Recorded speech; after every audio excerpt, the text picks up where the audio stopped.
আরে বাবা, কি করছিস? এসএসসিতে ভালো রেজাল্ট করেছিস, এখন কলেজে ভর্তি হয়েছিস, হতে যাচ্ছিস। সময়টা তো উড়ে যাবে।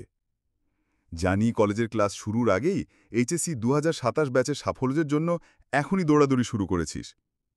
একবার ফিজিক্সের স্যারের কাছে তো আর একবার কেমিস্ট্রি ম্যাডামের কাছে। এই করতে করতে জুতো ক্ষয়ে যায় আর পকেটের টাকাও শুকিয়ে কাঠ। হাজার স্যারের হাজার নিয়মে মাথা গুলিয়ে যায়, কিন্তু ভালো রেজাল্ট আর হয় না। বাবা মায়েরও মুখে হাসি থাকে না। জানি বাবা মায়ের তোকে নিয়ে টেনশনের শেষ নেই। এইচএসসি, এরপর অ্যাডমিশন, এসব নিয়ে হিতাহিত জ্ঞান শূন্য হয়ে 10টা সাবজেক্ট 10 জায়গায় গিয়ে পড়ানোর ব্যবস্থা হয়েছে। টাকা, সময় সব যায়, পড়া আর গুছিয়ে ওঠে না। কিভাবে হবে বল? 10 স্যারের 10 প্ল্যান, তুই তো মানুষ একজন রে ভাই।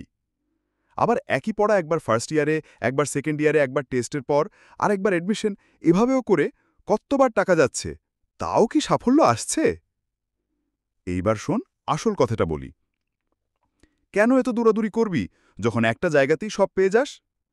আমাদের প্রিপারেশন একাডেমিক এইডের ছাদের নিচে এইচএসসি সকল বিষয় এত ক্লিয়ার করে পড়ানো হয় যেন শুধু এইচএসসি নয়, অ্যাডমিশনও ক্লিয়ার হয়ে যায়। এখানে সবকিছুর পাকাপাকি ব্যবস্থা আছে। এখানে কোনো ফাঁকিবাজি নেই।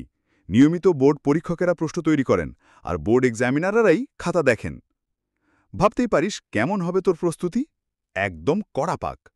আর খরচের কথা ভাবছিস? এতটুকু ফিতে এত বড় সুযোগ আর কোথাও পাবি না। কিন্তু বাবা, আর দেরি করিস না। সময়টা নদীর মতো, একবার চলে দানে আর ফিরে আসে না।